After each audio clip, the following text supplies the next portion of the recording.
Ciao friends, I'm Comas Simulazione co-founder Marco Massarutto, and I'm excited to show you Assetto Corsa Competizione, an hyper-realistic simulation racing game built with multipliers and esports in mind by my team in Rome, Italy.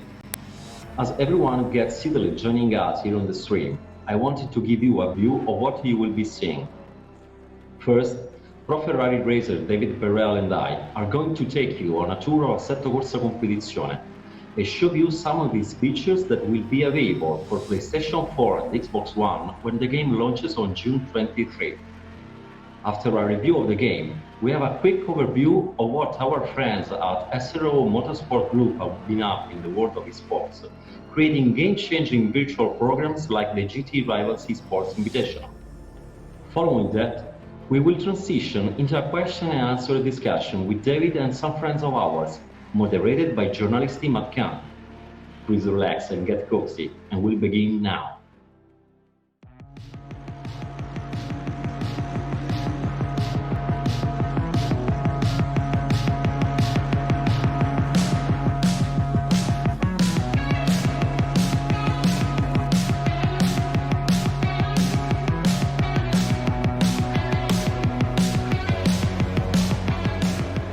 Ciao, hello.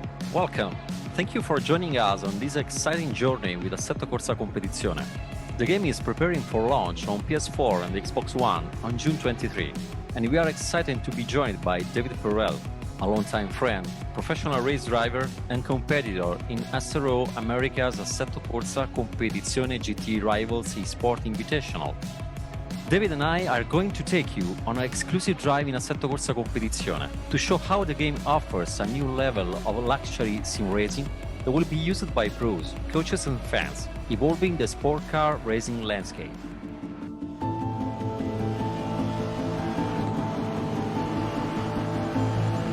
Gaming and racing have been closely linked since the very early days of the arcade.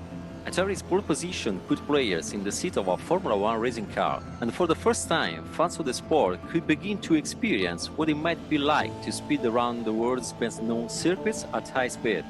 True simulation required more than an arcade cabinet could offer, and it was on computers that deep technical sims really made their mark. We owe so much to people like Jeff Crammond or David Kemmer, the programmers who pioneered racing sim with genre-defining games such as Grand Prix series from Microprose and IndyCar and NASCAR racing series through the 90s and the early 2000s. As dedicated graphics hardware made PCs more powerful and enabled complex 3D worlds, sim racing was a genre perfectly braced to benefit. Who could forget Katsunori Yamauchi and the incredible Gran Turismo that took sim racing onto console, made it serious and made the genre accessible to a whole new generation of gamers.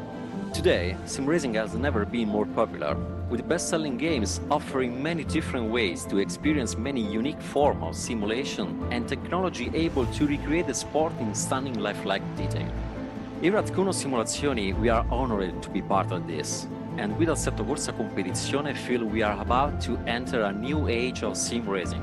Assetto Corsa Competizione is the official GT World Challenge game, and we take that responsibility extremely seriously. It is vital to us that we keep improving and finding new ways to make our games as realistic and immersive as possible.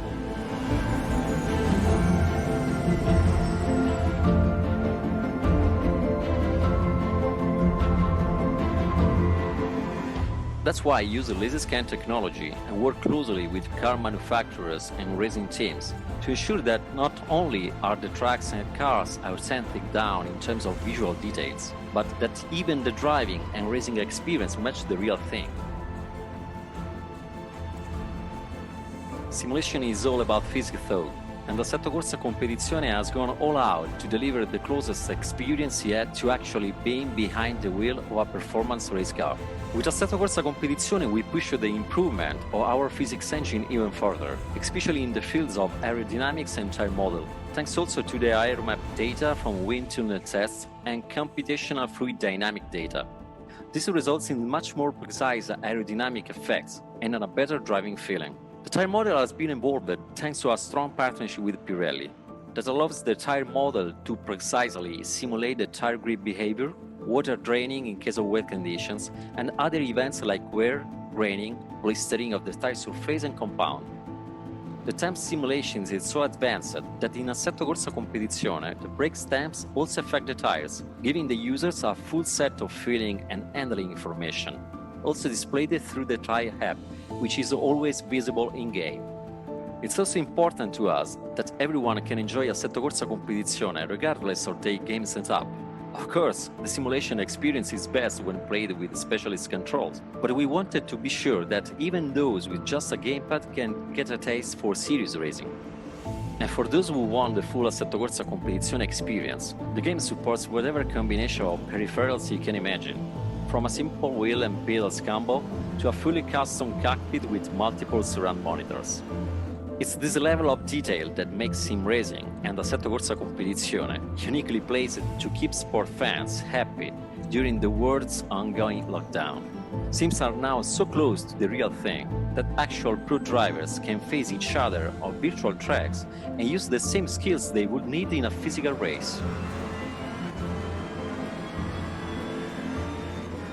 In the last 2 months, esports dramatically replaced the physical motorsports events, with the sport TV channels broadcasting virtual racing everywhere.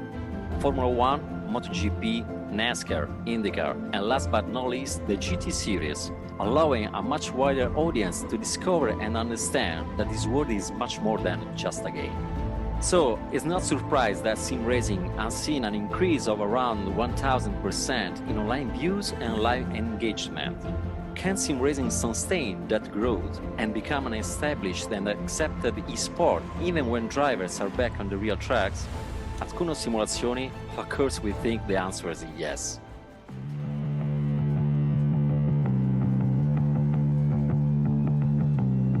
We created Assetto Corsa Competizione from the very beginning, with esports and multiplayer in mind, and in April 2020 launched the GT Rivals eSport Invitational to bring pro racers and fans together in-game. And this is where I come in. Hi, I'm David Perel, and I started racing at the age of 15 in the South African Karting Championships, and eventually earned my place on the grid with Ferrari customer GT teams. But as well as placing on the podium in real-life championships, I've also been a big fan of sim racing for well over 20 years, and in particular, my friends here at Kuno Simulazioni. He's being modest. David isn't just a fan of sim racing, he's an advocate for the sport, and that's why Assetto Corsa Competizione is an official partner with the Coach Dave Academy, which mentors amateur and pro racers on the simulation scene. It's been a hugely exciting time in sim racing, and the GT Rivals Invitational has played a massive part in that. The GT Rivals finals took place last Sunday on the Kyalami track, which beautifully recreated this iconic South African circuit in gorgeous detail. The finals were streamed on Twitch, YouTube, and Facebook Gaming, and we really hope you enjoyed the highlight of the sim racing season. For the race lead, Perel all over the back of Heitkotter. Boy, this is a great battle, and again, these two know each other. They've raced each other close the last couple of weeks. Bryan's a tough guy to get past, and he's really tough to rattle, as we've seen. Whoa, we got a move here. It's Perel. Perel goes through to the lead for a moment. Can Heitkotter respond? He's back on driver's right, holding him tight. Perel trying to get a victory here at his home track. Couple corners left. Perel, this has been his weakest sector here. Into the braking zone. Heitkotter going to use every bit of the Pirellis. Final corners of the GT Rivals Esports Championship. Heitkotter is there. Perel goes defensive for a moment. Now back to driver's right. Into the final corner, turn 16. A run back to the front straight. David Perel, home track, home race. He comes on through, and it's a race victory for David Perel. When I was 13, 12 years old, I started sim racing, and then that grew into real motorsports with grassroots level things, and then grew into professional racing with SRO. It's really cool to race against people that I now know and sometimes aspire to race to, or sometimes have raced with them on the sim. And I'm pretty grateful to be able to, flex that racing muscle. The racecraft and all of that applies 100% to the real world, the way that it works in the video games. And I'm certainly looking forward to getting back into a real car for other aspects of that, but it's been a joy. It's been a really good series to run with. A lot of very fast, consistent drivers, a lot of clean racing, which is just how I like it. I like how this series has tried to emulate the real world as closely as possible. So I'm just appreciative to have been here through the season and finish it off on a pretty high note.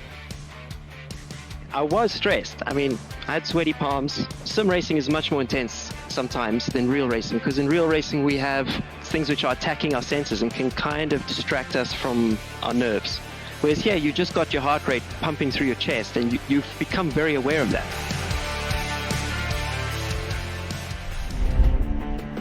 So David, you've raced in real life and in sim. What's the appeal for you? For me, it's not just about learning the tracks and the cars, but it's also the mental approach that is required to be a competitive sim racer that can also cross over into the real world. I also have the opportunity of working with my real life engineers over the radio while I'm doing endurance races in Assetto Corsa Competizione. And I also enjoy the sights and sounds and the realism of the racetracks, which really make it feel like I'm not just in the game, but also approaching this like it's real life.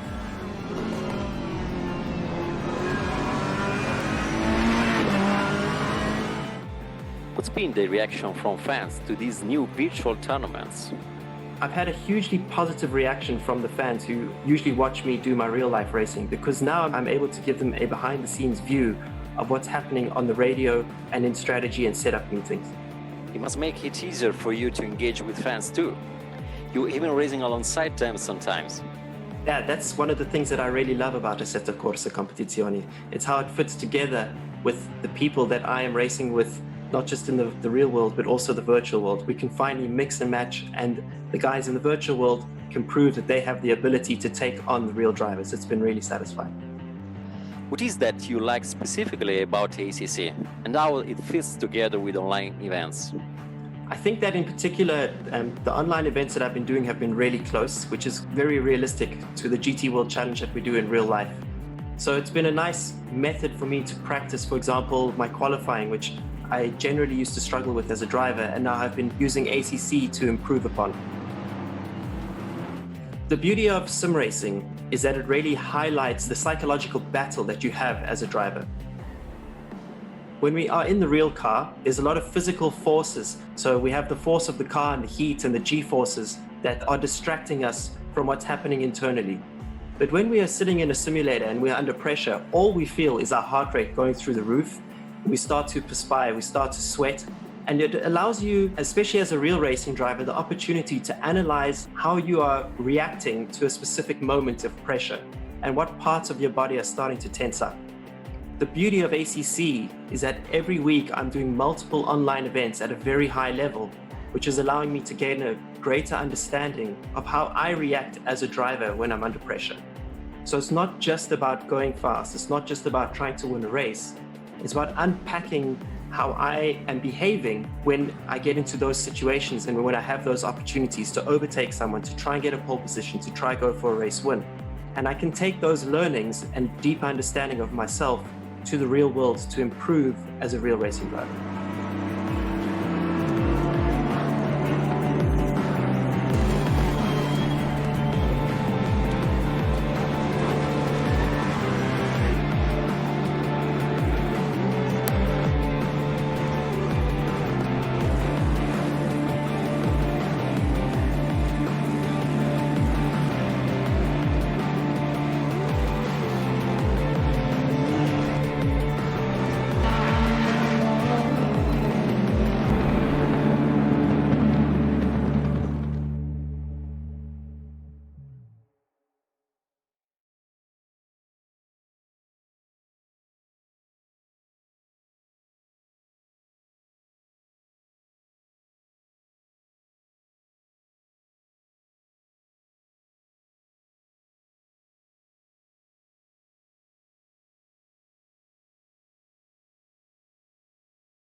Hello, everyone.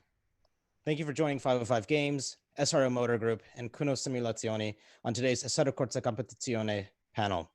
I'm your host, Imad Khan. I'm a freelance esports journalist. You might have read my work over at the New York Times, the Washington Post, and ESPN. We have a great lineup of panelists today, and we're excited to get right into it. In the interest of time, I'm going to keep the introductions short. So let's start off with Davide Brivio. He's joining us, and he's a producer for Kuno Simulazioni. And it's great to have him here. With me is David Perel. David is a South African racer with Kessel Ferrari and has won the total 24 hours of Spa twice. He also runs Coach Dave Academy. Guy Cosmo is joining us as well. He's a North American driver with the title of the 2018 Asian Le Mans Series LMP3 Championship. He's currently racing with K-PAX Racing Bentley. Bryan Heitkotter was brought up on sim racing, winning the North American Nissan GT Academy competition and earning him a spot at the driver development program in Europe. He went on to compete at the Perel World Challenge in a Nissan GT-R GT3 NISMO, bringing home 7 wins and 14 podium finishes.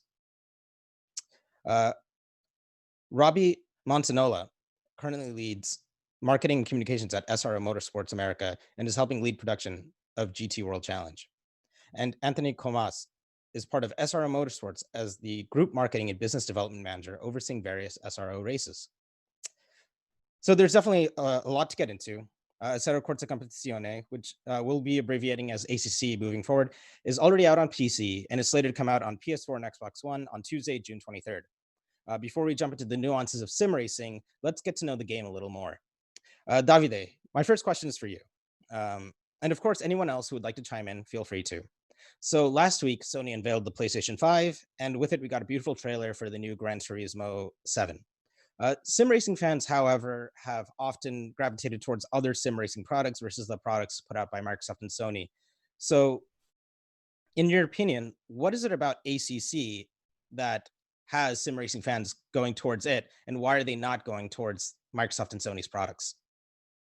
Well, first of all, hi everyone, both in the live streaming and here in the interview room. Well, let's say a bomb of a first question. And first of all, after a big announcement like the titles you were mentioning, we are really happy that the consideration on Assetto Corsa Competizione is still so high that people are keeping the talk on that. I think, the road with ACC has been very particular because we always had a relationship with the community in developing the game from the early access first steps. And the game at the very beginning, after the launch,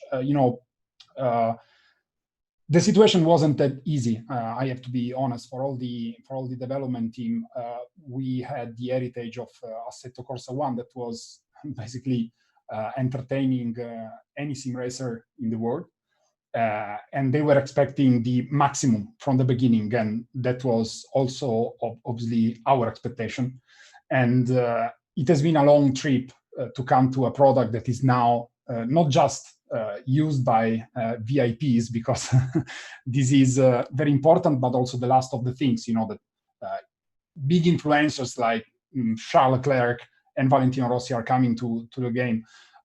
But this is just a consequence, and that's what we are really happy about, that we have a community that was there in the very first days, with some disappointment for some of them, that joined us during this journey of making ACC what it is now. So why is it considered even during these big announcements? Because it's a game that it's currently loved by the community for the job that has been done on that, because the job that has been done on that has been guided by and with the community. So I think that makes the difference.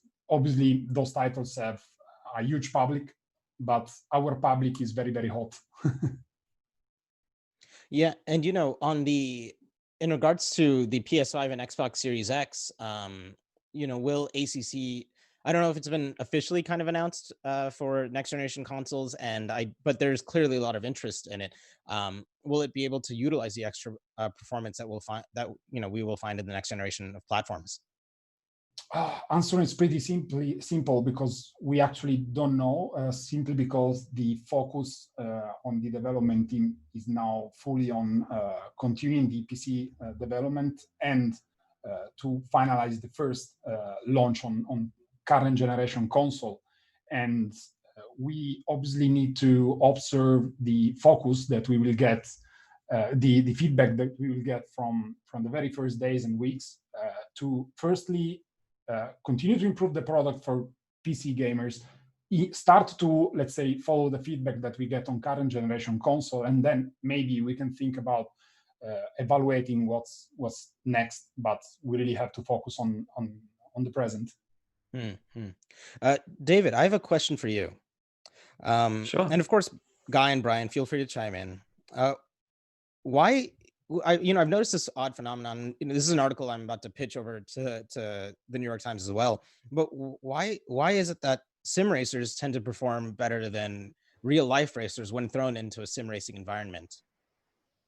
I think it's primarily because people think that there's such a close connection, but at the end of the day, sim is its own discipline in itself. And a lot of the muscle memory and rules that we apply to going fast in real life don't necessarily apply to when we're trying to find that last maybe half a second in a sim game. And in essence, in order to get that half second, we'd have to break a lot of the rules that we apply when we're driving in real life. And it's very hard to unlearn those things that we've developed over 20 years, starting from karting and going all the way through to GT cars. So that's something that has been actually quite surprising for me and a lot of the sim races. Even looking at the most recent 24-hour Le Mans event, I was looking at the lap times, and even the best drivers in the world couldn't come close to the lap times of the sim drivers. So it's something that I want to actually chat to the real drivers about to understand their opinion of that as well. But my opinion is that I think we need to start to see sim racing as a standalone discipline that deserves the respect of the drivers who are putting in so much effort and excelling in that discipline itself. Guy and Bryan? I would agree as well, and I'm approaching it from a lifetime of driving race cars, and I'm very new to sim racing itself, but I've always had a home simulator and I've dabbled with it many times over the years. But for me, it was all about recreating the real experience as much as I could, down to how I calibrated my brake pedals and steering feedback and all of these things. But once I started to compete, which was only due to this pandemic and the efforts that the SRO series has put together to keep us drivers active, keep our fans engaged, all of a sudden I was exposed to a completely new world. And I really wish I had met David 2 months ago to help me make that transition, because it was very difficult for me to find that extra speed. Everything is so real. The tracks are identical replications of what they are in real life. All of the things that we experience in ACC is so real and so fantastic, but I've just found myself towards the back of the grid. So there are some different disciplines, exactly like David is saying, and I have not yet cracked that code, but it's been a really interesting and eye-opening experience, and I couldn't agree with him more in that I think sim racing in general really needs to be more recognized for the skill and effort that is put into it and what it takes to really succeed there. Because some of these sim drivers I've been exposed to in my short time doing this, it is phenomenal what they are able to do. So I fully agree. Yeah, from my perspective, having come from sim racing and then jumping into real cars, I think one of the things that I've seen a lot is that people who grew up or people who have a lot of racing experience in real cars, they have the seat of the pants feel for the car, which is a huge thing that we're missing in sim racing. And for me, I didn't have that for a long time. And so when I jumped into a real car, suddenly I had this extra ability to sense what was going on with the car. And so I think sim racing actually it trains you in a different way. For racing a car, you have to depend on your other senses more. You have to depend on your vision more. You have to depend on what you feel through the force feedback steering more. And, missing that seat of the pants feel means that you're kind of missing something that's a little bit integral to the experience of driving a car exactly at the limit, lap after lap after lap. And so I think that's one thing that experienced sim racers are very good at, is they're excellent at being consistently very, very fast without the seat of the pants feel from the car. Davide, I have a quick question for you, and then I want to throw it to Robbie and Anthony. So first of all, how customizable will livery be with Competizione? And for Robbie and Anthony, how important is custom livery to ACC and competitive sim racing, and should it be open to everyone? Well, the point is that for sure we know that within esports is kind of important to have customized liveries in addition to the original ones, and that's primarily why we do have a livery editor inside of ACC.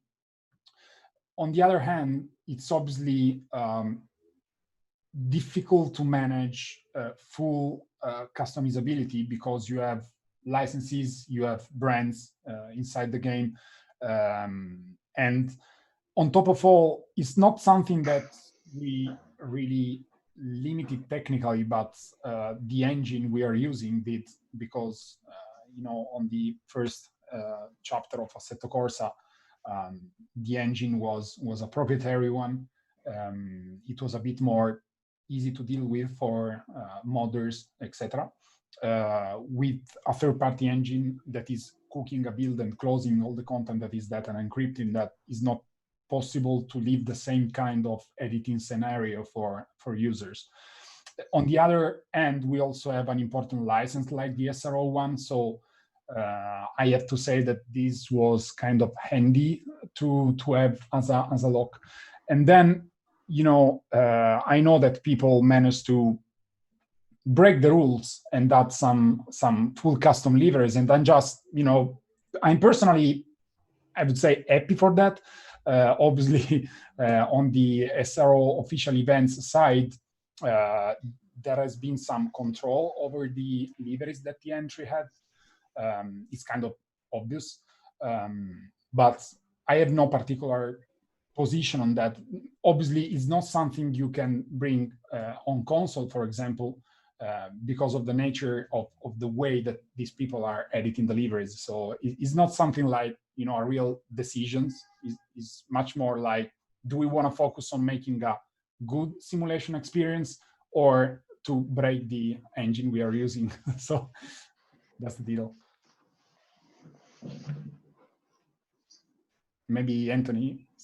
Yeah, I mean, on our side, I think it has been very important for the esports series, and I think even more so with the current situation with the COVID-19, where teams were not able to go racing. They had already secured some of their partners earlier in the year, and needed to find ways also to generate value for their partners whilst not being physically on track. And I think it has been really greatly appreciated, the fact that we added some level of flexibility there for the official SRO Esports event. And yeah, I mean, brands don't want to be racing with their previous partners from last year. So I think on the esports side, it's been a huge help to be able to use custom liveries. Yeah, and just to add into that, I think for us, obviously being with ACC being centered around the European Championship, for us, it allowed us to bring in our American GT World Challenge America liveries, which was great. So I think that was a great step forward for their partners, for our teams, and for our drivers to be able to run familiar liveries and showcase that to the American audience that we typically are in front of. So I know Guy's in the game now with the K-PAX Bentley, but we brought together some really cool liveries that were showcased through GT Rivals, which was a huge hit with our community. Now, this is kind of a question for anybody who wants to chime in, and it's coming to us from Christopher Smith. There are a lot of simulation racing games that have hit the market, and I feel that there's a new one hitting the market every few months. How does a developer try to stand out in the crowd when the ultimate goal is to essentially just make that one same thing, which is like the most realistic driving experience? That's also a good one. 2 months ago, we were with basically two colleagues in defining let's say, a little update to our formal company vision. That thing that you have to print on your website because you need to tell it to other people. And we were thinking about on which aspect are we really different from the rest of the world? What is our job? What is our mission and vision of things?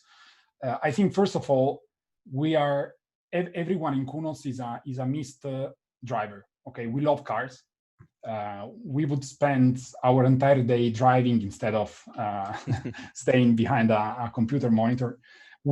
Most of us have track experience, and anytime we work on something in the products and softwares we develop, we do it with this mentality. Okay, So not just gameplay, but the overall experience and thrill that you get behind a virtual wheel for us is very important. So there are some things in Kunos that are not tolerable at all, like, for example, limiting anything or any decision that ends up dealing with the feedback that you get from driving. Then there are several other aspects. So the technical skills of our developers are really high. We are, let's say, a moderately small but very dedicated and talented team. And I'm not talking about myself, but about programmers, graphic designers, and content creators inside the game. We have a very good R&D department with people that know perfectly how to deal with real car data. So we are not there inventing numbers or making the magic. We are, in theory, just applying what's coming in terms of info from the real world into the simulation. And the compromises we do are not on the vehicle values or measures. It's just about the overall low level of calculations and programming and performance. So let's say on one end, we are not doing anything that could possibly ruin the reality of the data that we get. And then that we are probably very good in fetching those data because we have a relationship with race engineers, with drivers such as David Perel. A small example, the whole concept behind the sound effects of the ABS inside ACC has come by working closely with David. So our sound engineer worked a lot with David in getting the feedback that he had during a braking for the ABS sound. So imagine this fact multiplied by 100 aspects of a car, and that's the way we approach things. I don't like to compare the studio with any other one because there are a lot of very good simulation products out there. I'm just telling how we do things.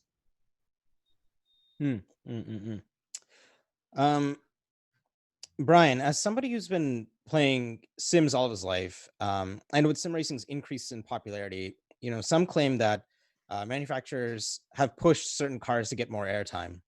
There have been accusations of it that internal balancing of vehicles have been swayed to favor a particular brand.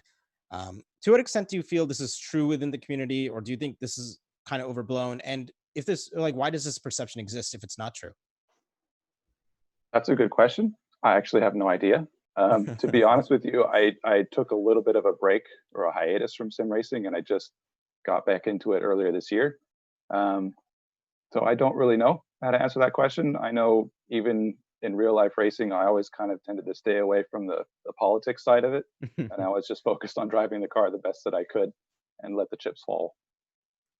Should I throw this over to David or David, do you have any thoughts on this? Yeah, I can comment on BOP all day long because I come from the real thing where this conversation is consistent. So the thing is that you're never going to have an equal level of performance for all the cars at every racetrack in a simulator or in real life. It's just not possible. There's always going to be variables or characteristics that a certain car suits a certain track. Sometimes you'll see, for example, that cars will get a faster lap time or one specific car, compared to the rest of the grid. But it could be that through the race, their tire life is not as good. Or they're not as good at following other cars. So if they get a bad start and they can't slipstream other cars and get past.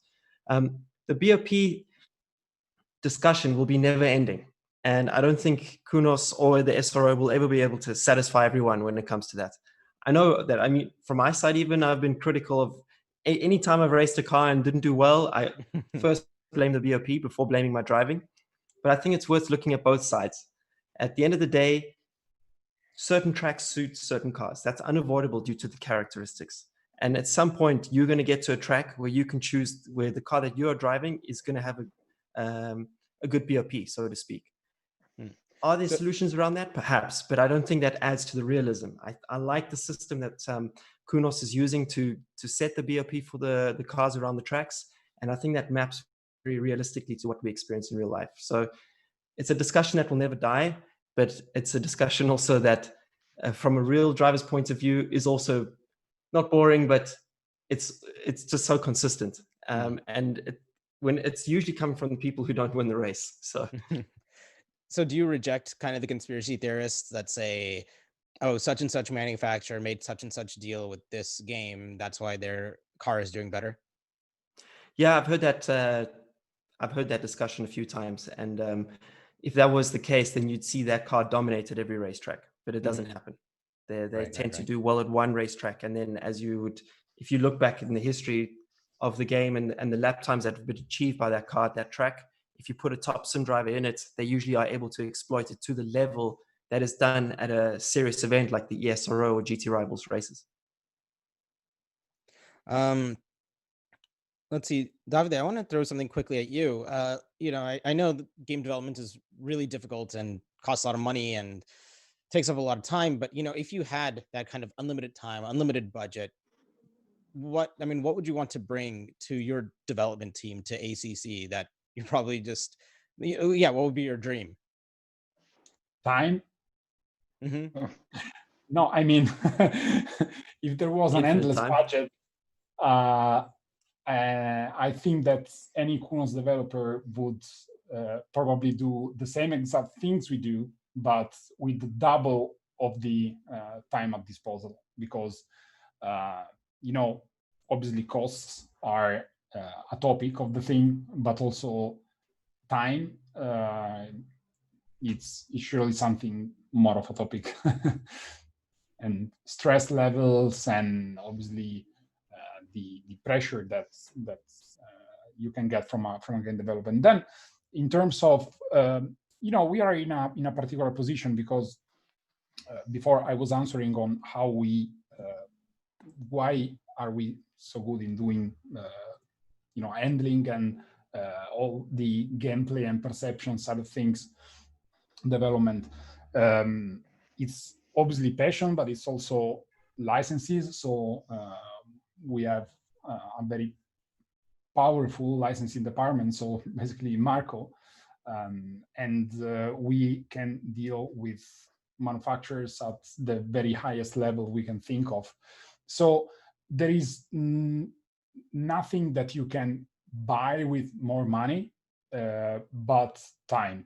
So imagine a project like this with the double of the time, but this is the real world, and then right, that's it.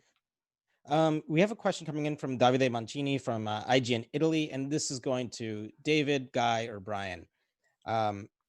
So although ACC is a game that has always had a great relationship with reality, never, as in this period, are so many real drivers playing an impressive amount of hours. Is this proving useful from a point of view feedback? Has something interesting / particular emerged that you are currently working on? I think I've been using sim racing my whole life to try and improve as a real life driver, mostly because when I was growing up as a kart racer, I only had one track in the area that in my province. So I had to use a simulator to try and learn how to learn other racetracks. These days, as I explained in the preview video, I use a simulator more to understand how I react physically under pressure and how I can become more self-aware and improve upon that in the real world. A big problem for me in real life racing has always been my qualifying. So I used this 2 month sort of hiatus to compete in as many high pressure online events as possible to try and simulate the same pressure that I feel before qualifying. And I do think I've made a step there, and I can't wait to bring that to the real world. And the majority of that progress was made through ACC and the ESRO and GT Rivals events. So that's one thing from my side. I'm really excited to see if I've made a step there. The other thing that I've already used simulators for a very long time was practicing overtaking maneuvers. And all the moves that I do in real life have always come from something that I developed on the simulator, either playing online or just through the AI, practicing start sequences. So there's a lot of value from my side. I've always used the sim as deliberate practice for real life. Yeah, and from my side, another aspect to look at it, what it has provided all of us is that racing is still a business. We have manufacturers that are heavily invested in what's taking place. We have a huge audience with a great fan base that follows us on social media and usually attend the races live in person. So we've had a very interesting period lately where everything has been put on hold, and we have, business agreements and relationships and deals between drivers and teams and sponsors that are involved, and then also just the entertainment factor of why we all race. We do it because we love to compete, we love to race, and we love to drive cars and tinker with these things. But at the end of the day, we're putting on a show. And when we are stricken with a situation where our series has obligations to continue the show, ACC provided, and Robbie can attest to this, ACC provided SRO with this perfect opportunity to create a virtual championship so that all of the drivers and teams and sponsors and manufacturers who were slated to gain exposure and visibility and continue their marketing agendas, we had a platform to execute all of that. So we've got the driving side, we have the educational side, we have the marketing side, the business side. It's been an incredible way to satisfy all of these things when the world has been shut down for, reasons out of our control.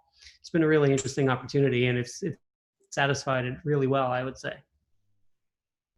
I think for me, it's kind of been a continuum, kind of my whole sim racing career, in terms of using it as a tool to improve real life driving.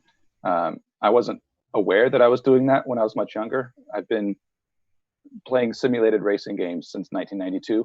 So it's been quite a journey, long before I had a driver's license. But as simulations get more and more realistic and more in depth, the overlap between what you can experience online versus what you experience in a real car at a real track just continues to grow. So I'm personally just always learning and always looking for learning opportunities, whether that be, just driving itself at the limit, or like racecraft, or performing under pressure, like David said, or even in a setup screen, tinkering with this and that, learning what adjustments, how they affect the car, and how to make the car handle the way you want, and also achieve the lap time that you want, and consistency as well.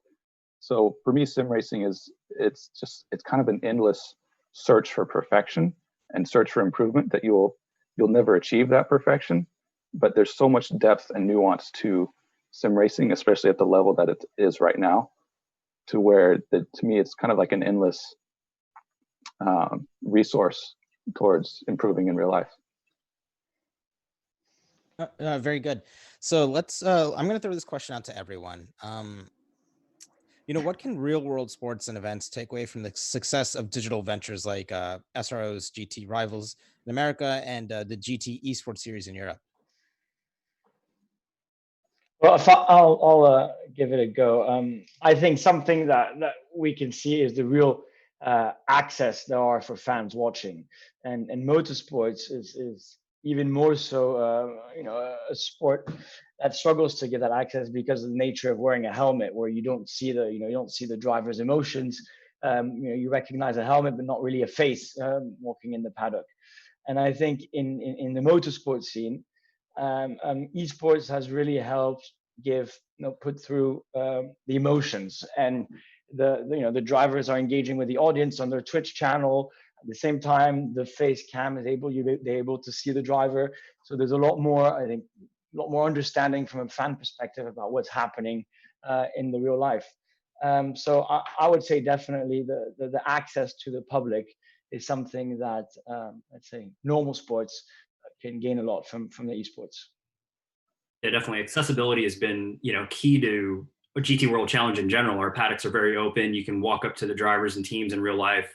And what ACC, I think, has provided us now, especially, in this time, we've opened our eyes to see this huge community of fans that are engaged in sim racing and the sim community, that have opened their arms to us and all the real world pros and just be super helpful, just getting us dialed in and ready to race. That, there's this vast market of sim racers that, can go play ACC any day of the week, be immersed into this GT World Challenge atmosphere, but maybe have never stepped foot in a real world event before, and now it gives them access to that.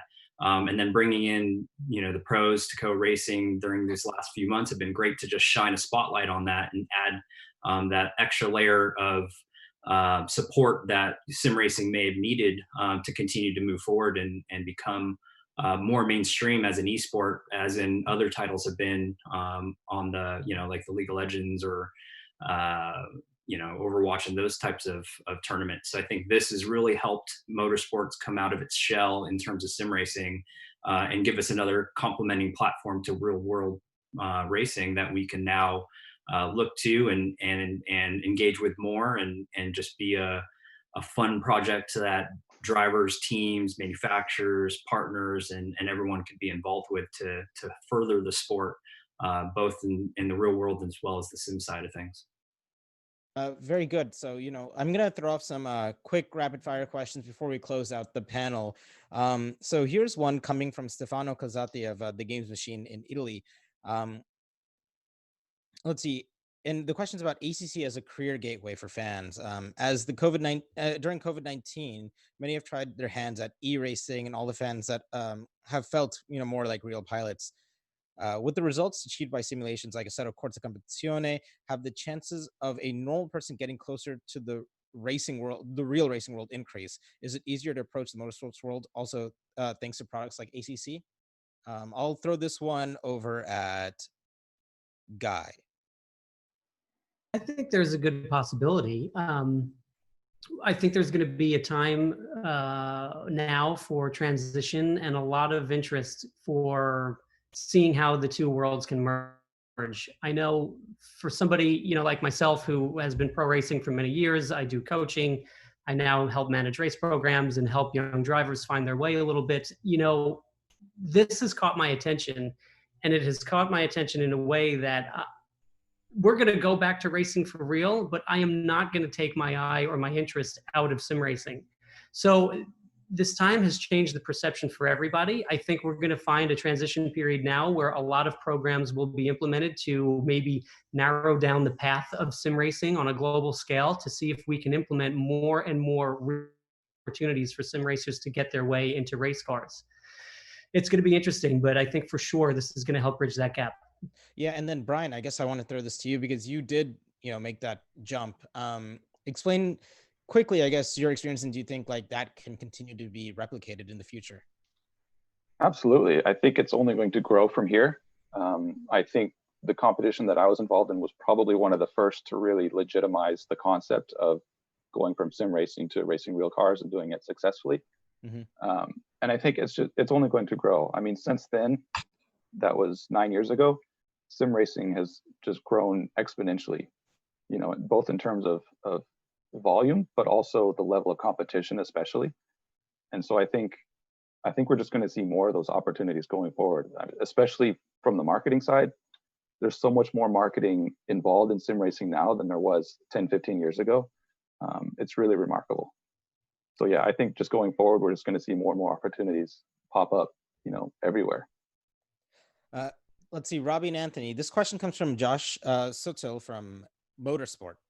Are you confident that like esports and sim racing will be able to maintain its momentum after real life racing resumes?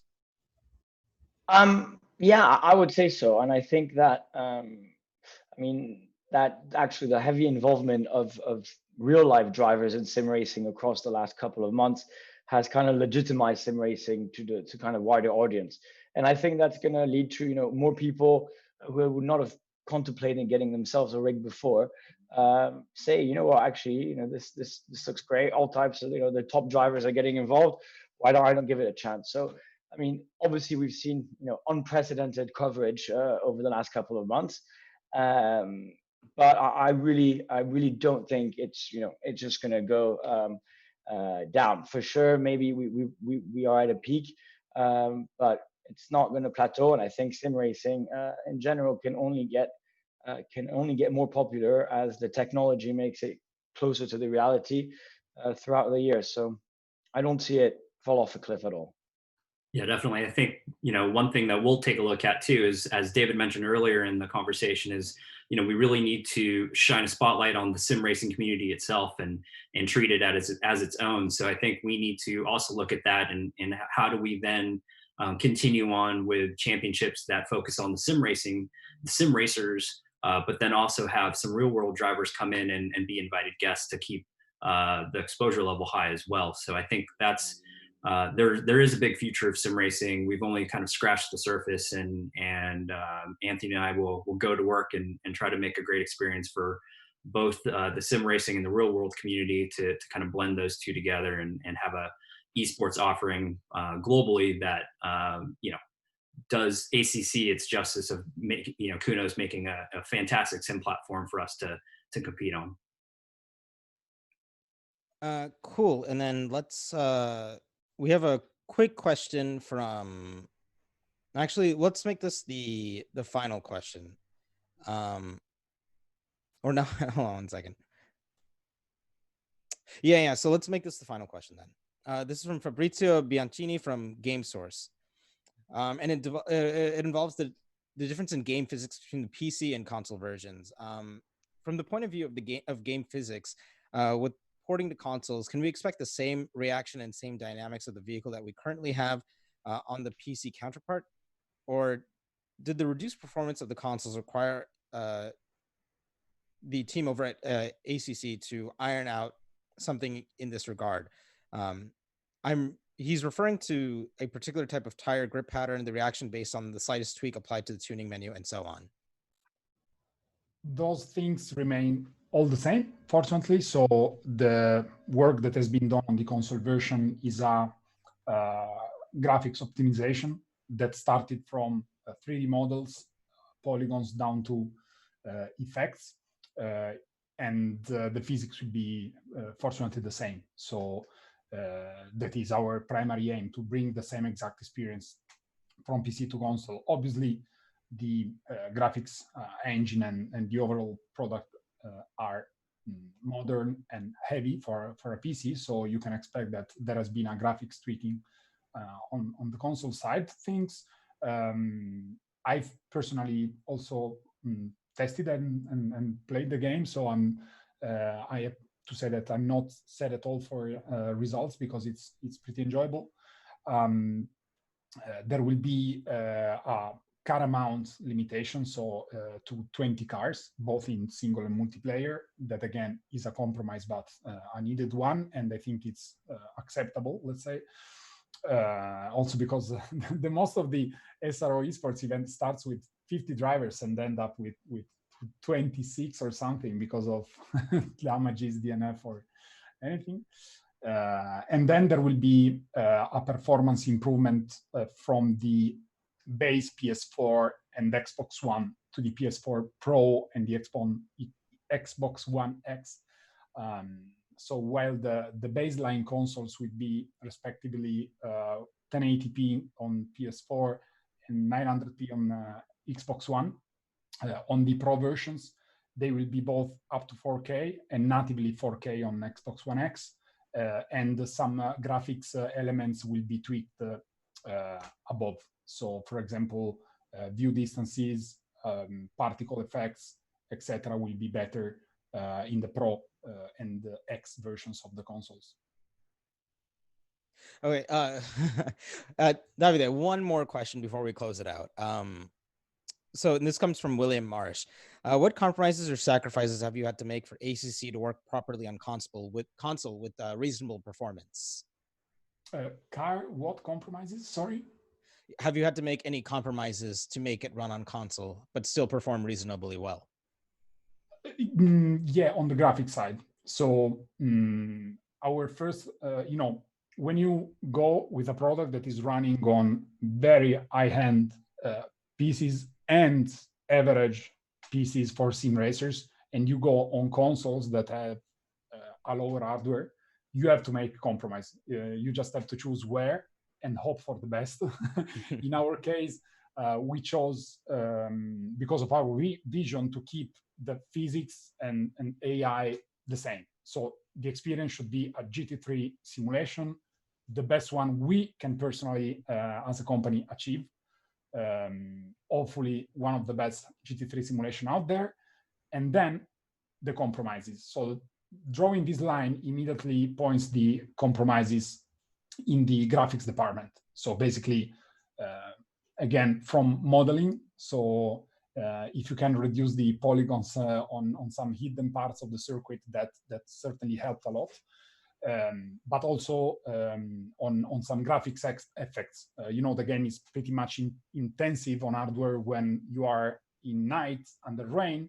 And so all those indirect, direct and indirect reflections of light, etc., needed to be tweaked below the level that we can see on an Epic on PC, obviously.